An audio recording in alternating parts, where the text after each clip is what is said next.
Well, it looks like another cloudy, rainy day here in Manila, which is fine with me. I like it. I grew up that whole stretch from Oregon to Alaska. There are places up there where if it rains, no, I'm sorry, I screwed it up. If it does not rain on the day that you book your resort stay, it's free because it rains all the time. There's a terrible story. A few nights ago, I came out of an apartment building over here, and it's about 9 o'clock at night. Traffic was crazy. I think it was a Friday night. Traffic was just bumper to bumper, speeding, swerving, honking. And right there on the other side across from me, there was a tiny kitten, probably no more than 12 weeks I'd say. And he was as scruffy as kittens get.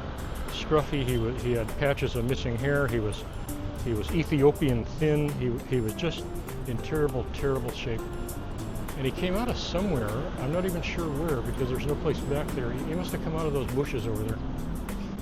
And he was just bound determined he was going to come kitty corner across this intersection through all those cars.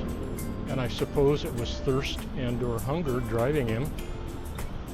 And of course he wouldn't have made it. There's no way he would have made it. And so I jumped out in the traffic and tried to catch him, and he thought I was trying to eat him, and so he ran under the cars, through the cars, everybody swerving, hitting their brakes. Now in America they would have just run over him and flipped me off and been gone. In the Philippines, no. They tried their very best to avoid this kitten. And that's very much to their credit, It's one of the reasons I don't live in the U.S. And I followed him here and ran after him there and tried to get in front of him, and finally, I finally realized that there's just no way on earth that I was going to get a hold of him, at least not in that environment, because he thought everything there was trying to eat him. And so I just started herding him like a sheep or a cow. By that time he's more than halfway across, and I wanted to get him over to this side where I'm sitting right now. And then do what with him, I don't know. I had a bunch of people, I was meeting a bunch of people, we had a schedule, we had an appointment, we're going somewhere. My condos expressly will not take cats anyway, and nothing I could do for him at that moment. And so I herded him across the street, and he scampered along. Hair's all matted and filthy and covered in poop. You know, he came from really horrific conditions. I don't know how he was even alive. And I herded him over to about where I'm sitting. And then at that point he thought, oh shit, you know, it's better just to be eaten by this monster that's chasing me, because you know, I'm just done, there's no hope. And I got him, I scruffed him and picked him up and put him over here in this little garden right here.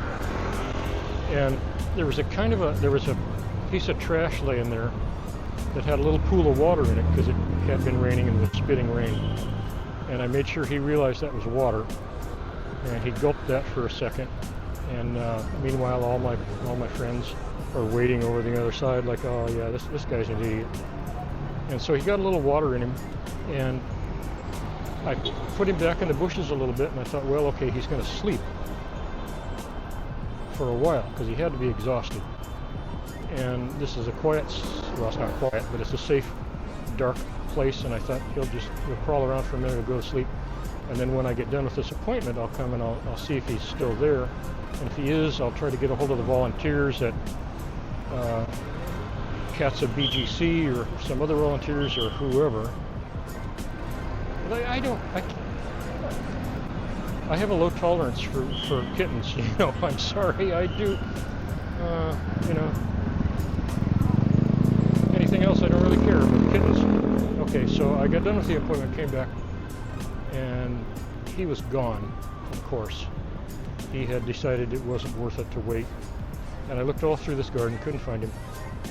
And so next morning I came down, looked for a dead cat, you know, had been kicked over into the gutter. No, there's no dead cats, but in BGC they're pretty good about picking them up. So I never saw him again. I looked every day. I'm over here looking right now. It's been like 3 days. He's not here, of course. He's dead, or he's somewhere. Hopefully somebody picked him up, but the odds of that are pretty slim. And the thing is that this happens to everybody in their life. Everybody in their life. Maybe many, many times. If you're out and around doing stuff outside, you're going to run into stray kittens. I've run into more than I can count, and most of them I have taken and raised them, because this is the first place I've ever lived that was not pet friendly. BGC, yeah, leave it to BGC. And I don't know why this one bothered me as much as it has for 3 days, but it has. I still keep thinking I'm going to find him, you know, nurse him back to health somehow, sneak him into my bathroom. I don't know. I don't know what I'm thinking, but I'm just articulating what everybody goes through with stray cats. And I'm just urging you, if there's a cat rescue around you, a cat volunteer place around you, anything like that, volunteer once in a while. Give them some food. Make sure you've got their number or numbers, so that when you run across a cat like this, a kitten, any cat in distress, you got those numbers right there in your purse or your wallet. You can call one. Maybe you can wait 15 minutes, you know, while a volunteer comes and meets you and picks it up. A lot of people say, oh, well, hell, it's just a cat. You know, there's a billion of them. It doesn't matter. They die. You know, the world's better off. No. Cats are some of the best friends I've ever had. Very often better friends than people. So that's my rant. And I'm done now. Thank you very much, and good evening and good night.